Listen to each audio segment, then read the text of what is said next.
Chers aminautes, bonsoir. Nous sommes le dimanche, je sais pas combien, du mois de février 2023. Voilà, en tout cas, la seule chose dont je suis sûr, c'est un jour de pleine lune. Voilà. C'est la pleine lune de la lunaison d'il y a 15 jours du mois de janvier, qui était conjointe à Pluton.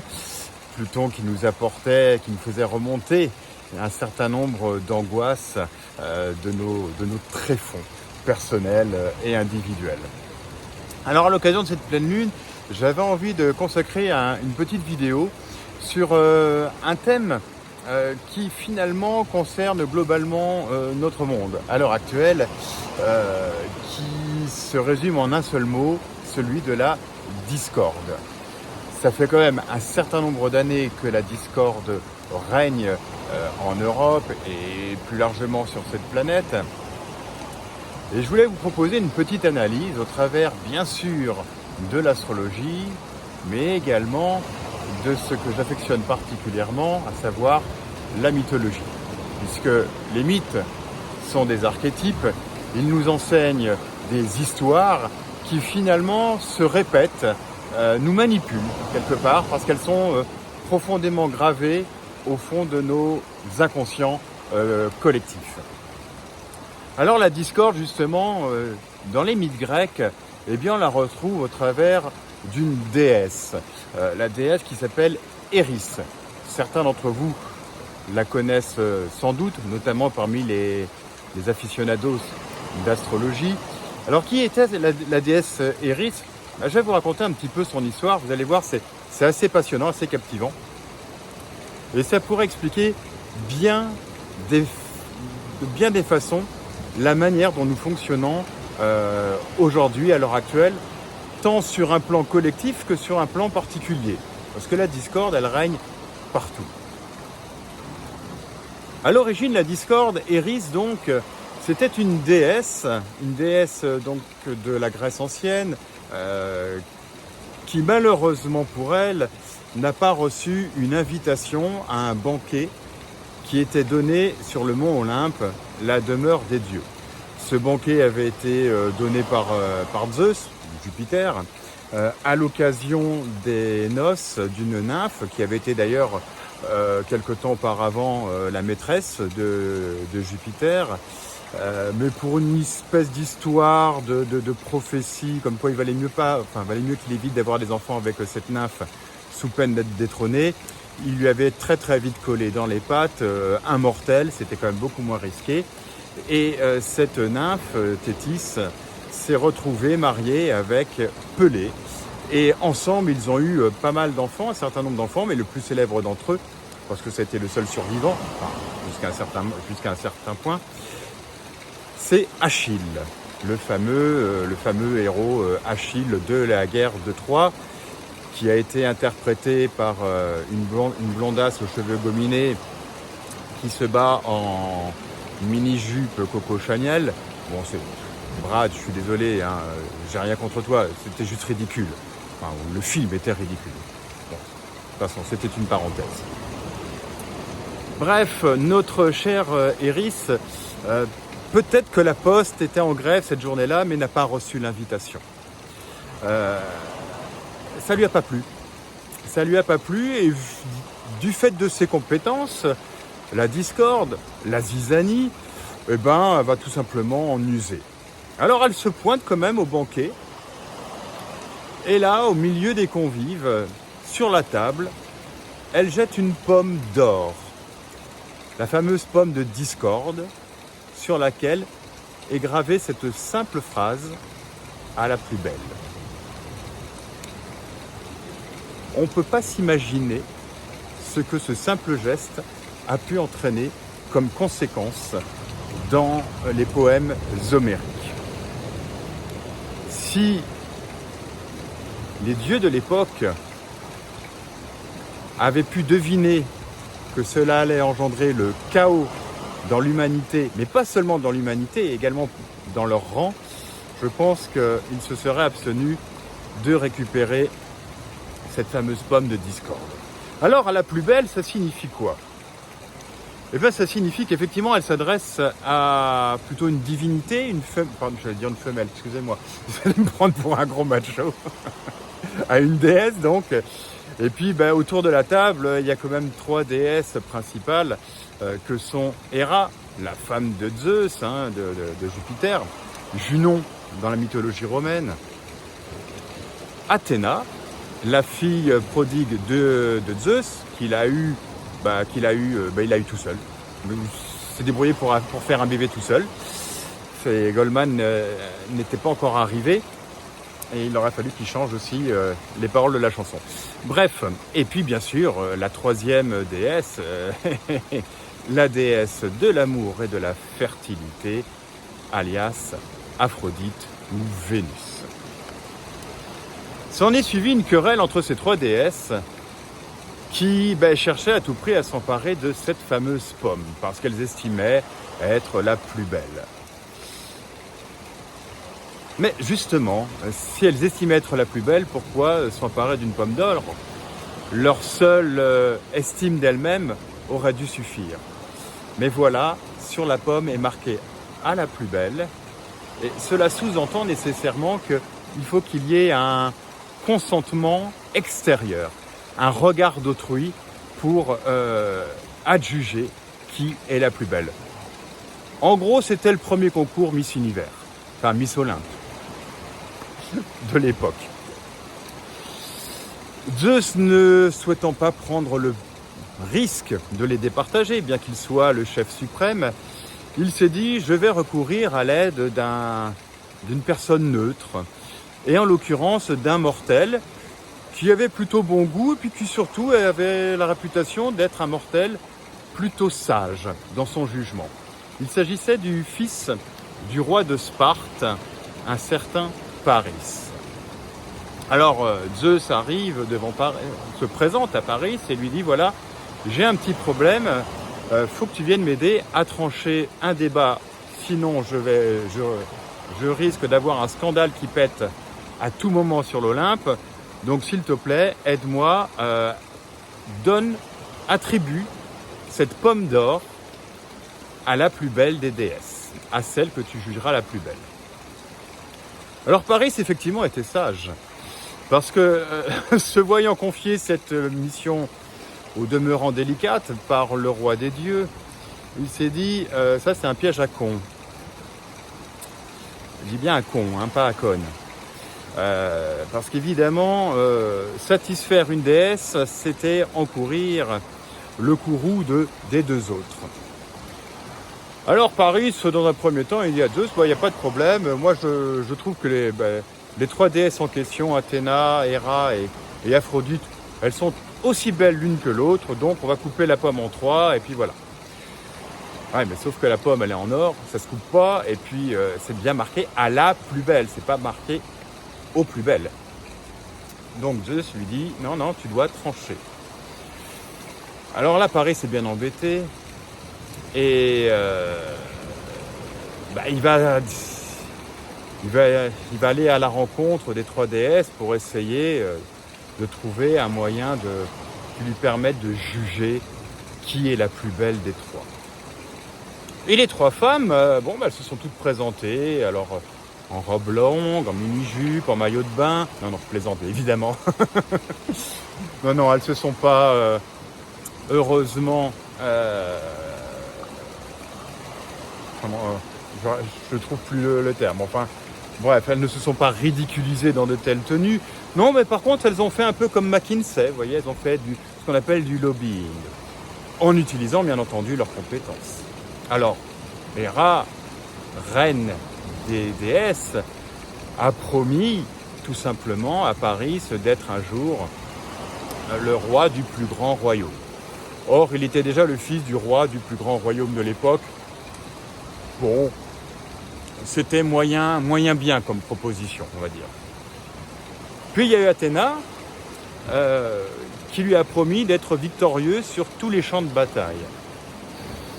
C'était pas mal, c'était intéressant, mais étant donné que la ville de Troie dominait vraiment le monde grec, était immensément riche, en termes de bataille, il estimait qu'il était relativement à l'abri. D'autant que Sparte avait la réputation d'être inexpugnable, puisque enserré derrière une muraille qui avait été construite par ni plus ni moins que 2 dieux, Poséidon et Apollon eux-mêmes. Donc, pas grand-chose à craindre. Alors reste la 3e déesse, vous avez deviné de qui il s'agit, Aphrodite, notre déesse de l'amour, qui là lui propose de lui confier la main de la plus belle des femmes. Alors, on va se dire, oula, ça c'est bingo. Ouais, non mais attends, t'emballes pas, cher ami. La plus belle des femmes, mortelle. Non, la plus belle des femmes divines, évidemment, c'est moi, mais je vais pas... Non, voilà. N'exagérons pas. On va pas mélanger les torchons et les serviettes. Et en l'occurrence, il y avait une femme qui avait une sérieuse réputation à ce moment-là, en Grèce. Elle s'appelait Hélène. Fameuse Hélène de Troie, bien sûr. Alors, qu'est-ce qui reste à Paris ? Il lui reste à trancher, et bien évidemment, il va trancher en faveur de la déesse de l'amour, Aphrodite, qui va donc exaucer sa promesse, qui va tenir sa promesse en lui promettant la main d'Hélène. Mais à l'époque, ce n'était pas Hélène de Troie. À l'époque, c'était Hélène de Sparte. Puisqu'en effet, notre plus belle femme du monde n'était pas une femme libre. C'était une femme mariée, et mariée à un autre roi, un roi plutôt ennemi, le roi de Sparte. Ouais, les Troyens et les Grecs, c'était pas trop l'entente. Voilà. Alors, Aphrodite, Vénus lui a donné sa ceinture d'or, elle a retiré sa ceinture qui rend les hommes fous amoureux, la ceinture qui rend amoureux. Donc elle la retire. Au passage, on peut imaginer que Paris s'est rincé l'œil. Ils ont peut-être fait autre chose. On ne nous dit pas tout, peu importe. Toujours est-il qu'il récupère la ceinture d'Aphrodite. Il se rend en ambassade à Sparte et là, il porte la ceinture et arrive ce qui devait arriver. Hélène, la femme du roi de Sparte, qui s'appelait Ménélas, tombe éperdument amoureux de Ménélas. En plus de ça, Ménélas étant parti, ils en ont profité pour quitter ensemble la ville de Sparte et trouver refuge, évidemment, à l'intérieur de l'enceinte de la ville de Troie. C'est ici que commence la vraie discorde, puisque de cette épopée va être générée la fameuse et célèbre guerre de Troie qui va durer plus de 10 ans. 10 ans de guerre, d'une guerre effroyable, qui va opposer l'ensemble des Grecs, on les appelle les Achéens à l'époque, c'est-à-dire l'ensemble des royaumes grecs de la péninsule de la Grèce actuelle, qui était plus ou moins dirigé par un roi, on va dire un roi des rois, qui s'appelait Agamemnon. Puis après, il y avait d'autres rois, dont Ulysse, Achille, Ajax, etc., etc., etc. Cette guerre va être une véritable boucherie. Un événement absolument ignoble, tant sur le plan de l'humanité que sur le plan divin. Car en effet, ça va avoir des répercussions considérables sur le mont Olympe, dans la mesure où chaque dieu de l'Olympe va choisir son camp. Alors bien sûr, Apollon et Aphrodite, qui ont aidé à la fondation de Troie, vont défendre les Troyens. Poséidon également. Arès, l'équivalent de Mars à Rome, le dieu de la guerre, évidemment ne pouvait rien refuser à sa maîtresse favorite, Aphrodite, donc va prendre également le parti troyen. De l'autre côté, nous avons principalement Héra, Athéna et Héphaïstos qui vont soutenir les Grecs. Et là, ça va être une véritable cacophonie, dans la mesure où chaque divinité va aider un camp. Cela va contribuer à l'augmentation des massacres et à la durée de ce conflit. Comme je vous l'ai dit, c'était 10 ans de conflit. Les meurtres étaient épouvantables. Pire que cela, à la fin des fins, on sait que ce sont les Grecs qui vont l'emporter, avec la ruse d'Ulysse, ruse qui a été suggéré bien sûr par la déesse de la ruse, Athéna. Vous savez, le fameux cheval de Troie. Bref, la ville de Troie est assaillie, envahie. La famille royale est littéralement massacrée. Et là, les Grecs vont se livrer à une boucherie qu'aucune dignité humaine ne pourrait faire face, puisqu'ils vont précipiter du haut des murailles les femmes, les hommes, mais même les enfants, de sorte que les rues pavées de la ville étaient recouvertes de sang. C'était des torrents de sang, selon les poèmes homériques. Cette boucherie a eu des conséquences terribles, parce qu'il y avait de moins en moins de vivants. Alors c'était Hadès, dans le royaume des morts, qui était très content, lui ça lui faisait du boulot. Mais surtout, moins de vivants, c'est également moins de personnes, moins d'humains qui se mettent à vénérer les dieux. Et là, Zeus a commencé à sentir le danger. Puisqu'en effet, tout immortel que soient les dieux, s'ils ne sont plus vénérés par les humains, eh bien ils disparaissent. Et ça a été un petit peu le risque. Non seulement parce qu'il y avait de moins en moins d'humains, mais également parce que suite à cette boucherie, mais c'est épouvantable, elle va provoquer chez certains des problèmes de conscience, des cas de conscience, et notamment chez Ulysse, qui va se dire à un moment donné, mais comment est-ce possible que les dieux aient pu laisser ça arriver? Alors c'est facile, quand on n'a pas envie de voir ses propres fautes, on va les remettre sur la faute des autres, et là en l'occurrence, les dieux, c'était bien pratique. Cela étant, ils n'avaient pas tout à fait tort, puisque de fait, les dieux avaient pris part à ce conflit. Donc d'un seul coup, Ulysse se dit, moi ces dieux-là, j'en veux plus, je ne veux plus les vénérer, je ne vais me faire confiance qu'à moi. Ouais, mais grave erreur, parce que Jupiter, Zeus a entendu ça, et il ne pouvait pas laisser faire, bien entendu, parce que c'était exactement ce qu'il ne voulait pas qu'il advienne.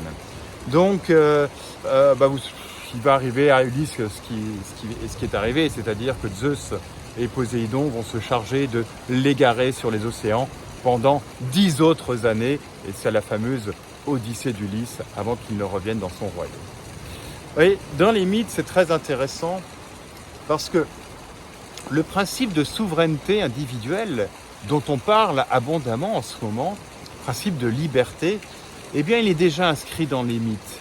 Il est déjà inscrit dans la mythologie et il nous est raconté par Homère. Et la liberté, c'est effectivement s'affranchir de toute forme de dépendance. Déjà de la dépendance du regard des autres, la pomme de la discorde qui s'adresse à la plus belle. Et comme je vous l'ai dit tout à l'heure, la plus belle sous-entend une approbation extérieure, un regard extérieur.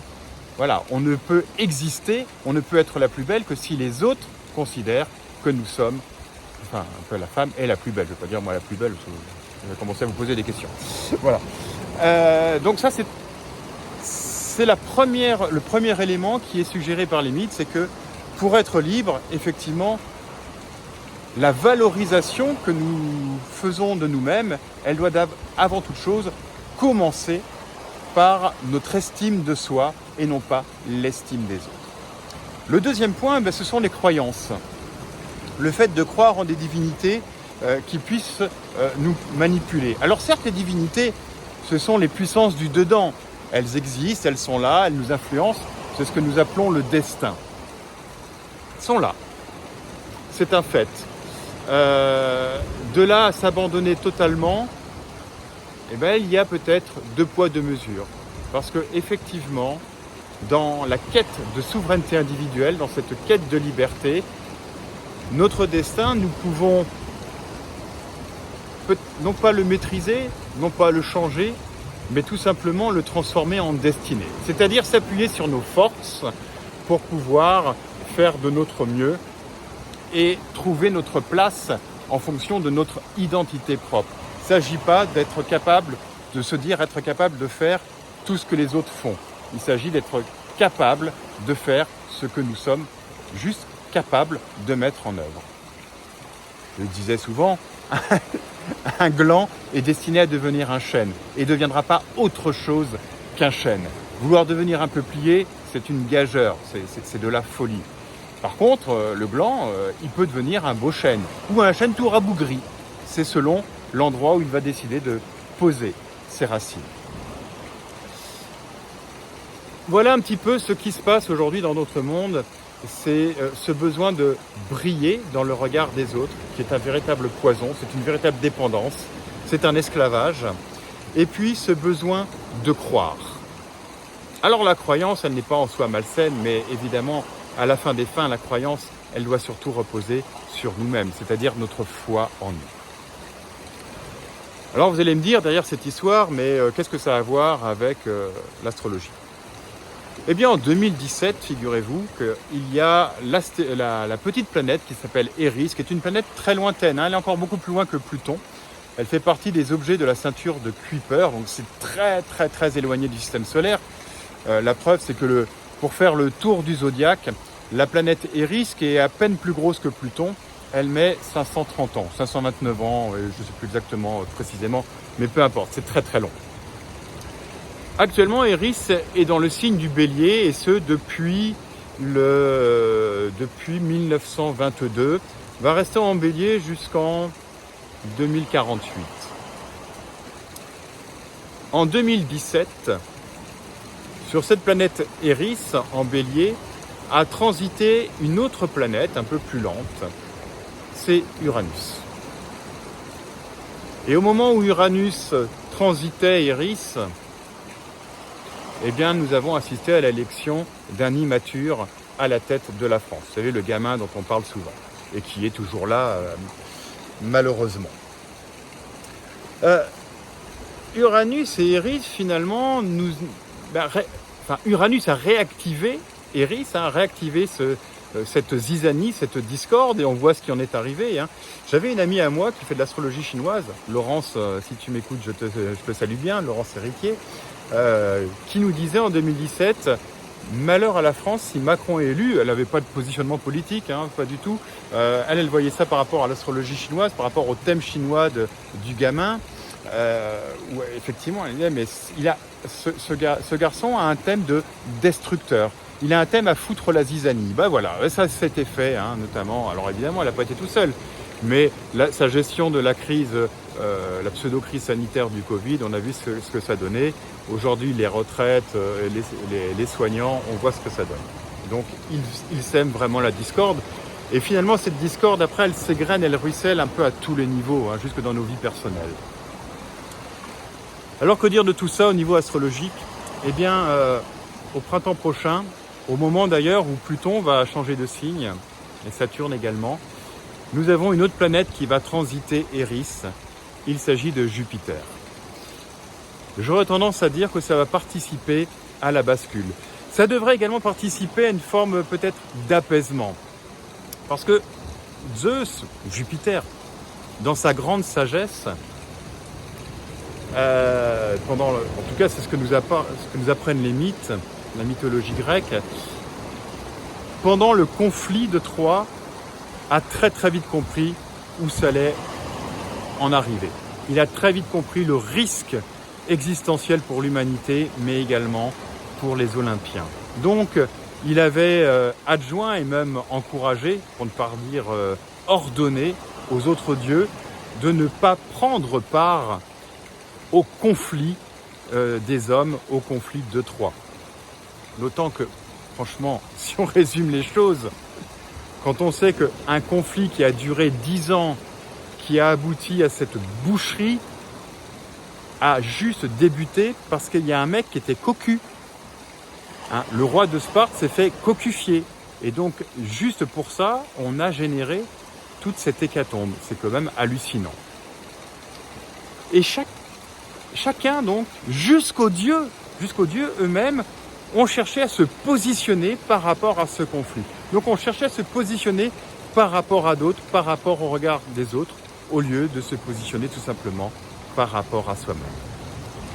Eh bien, chers amis, voilà, c'était une petite morale qui nous est enseignée par les mythes, que j'avais envie de partager avec vous, une petite réflexion qui nous enseigne finalement que Alors, c'est pas l'histoire qui se répète, mais ce sont tout simplement les mythes qui se revitalisent au fur et à mesure en fonction des différents événements que nous avons à traverser. Mais ces mythes, ils sont toujours présents en nous et quelque part, ils nous influencent, ils nous manipulent dans nos comportements et les comportements de discorde, de zizanie, ça démarre d'un rien. Ça démarre d'une simple pomme qui a été balancée sur une table un jour d'un banquet et on voit où c'en est arrivé. Voilà, là-dessus, eh bien écoutez, je vais vous laisser, je ferai une prochaine vidéo, je pense qu'on va parler de l'Ukraine la prochaine fois, parce que le printemps, il va y avoir des mouvements plutôt positifs, je le pense, plutôt positifs évidemment, plutôt en faveur de la Russie, mais ça va pas se terminer, hein, je crois pas, hein, ça va durer plus longtemps, mais des choses vont certainement bouger de manière considérable à ce moment-là. Voilà, et bien là-dessus, je vous laisse avec toujours ces belles images de Bretagne. Je vous souhaite un excellent dimanche, une très belle semaine, et puis à tout bientôt. Ciao, ciao.